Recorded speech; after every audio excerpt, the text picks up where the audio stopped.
Ta première, c'était Paillé, moi, ça me fait capoter. Paillé. Puis on sait tous que Paillé, c'est une compétition quand même d'envergure. Tu sais, on se fait mettre sur une scène avec des micros. Fait que là, finalement, on s'inscrit. On se pratique même pas. OK, on se pratique pas. Là, c'est à ne pas faire à la maison. Fait que c'est ça. Fait qu'on se pratique même pas. On arrive à la compétition. Nous, on est là pour le fun. Puis un peu pour l'expérience, tu sais, pour mettre ça sur notre CV. On se dit, si on se plante, on se plante. Si on se plante pas, on se plante pas. Finalement, on s'est planté. On commence le mandat. Puis là, on avait retenu une affaire que notre prof nous avait dit avant la compétition. Soyez le plus créatif, puis essayez d'impressionner les juges avec votre livraison de pitch. Là, mon ami Chris, il dit « OK, je pense que j'ai une idée, les gars. On va commencer par leur faire un effet wow. » Fait que là, il prend sa bague, il arrive devant les juges, puis il prend sa bague, il vient la poser devant la scène. Puis là, il laisse un petit silence. Là, après ça, il dit « Vous voyez ce que je viens de faire? Ça, c'est exactement ce qu'on veut faire avec notre stratégie. » On veut que vous posiez des questions, puis après ça, on veut que l'attention soit portée justement sur nous. Ce qui n'est pas très gagnant quand tu y penses, parce que c'est un peu bizarre. Ben, c'est original. C'est original, un peu bizarre, mais c'est bien beau avoir une introduction peu créative, puis un peu boboche, mais ultimement, ben, ce qu'on regarde en compétition, ce qui est noté, c'est la stratégie. Ouais.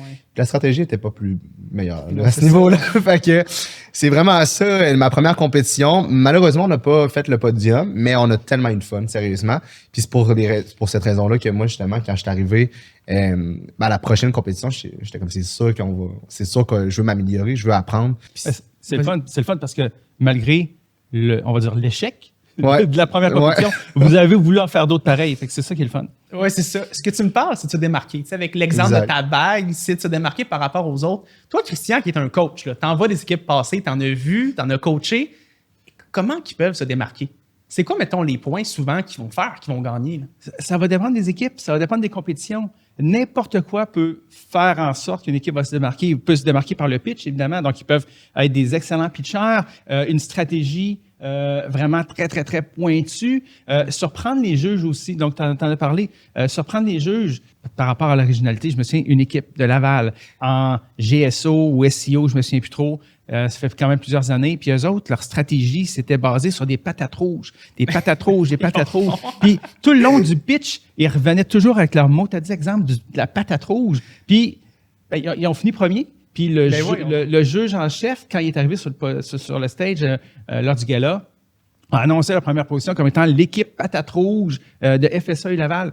On peut se démarquer par l'originalité. Si on fait un pitch correct, normal, ben on va finir dans le milieu du peloton. Fait qu'il faut trouver quelque chose, soit par le pitch, soit par la solution, par l'originalité, par l'innovation. Donc, il faut trouver quelque chose pour être capable là, d'attirer l'œil des juges qui va faire en sorte qu'on va se démarquer, on va arriver à quelque chose de nouveau que les juges ne s'entendront pas. Puis, tantôt, tu as parlé de la stratégie. Puis souvent, quand tu te démarques, c'est dans la stratégie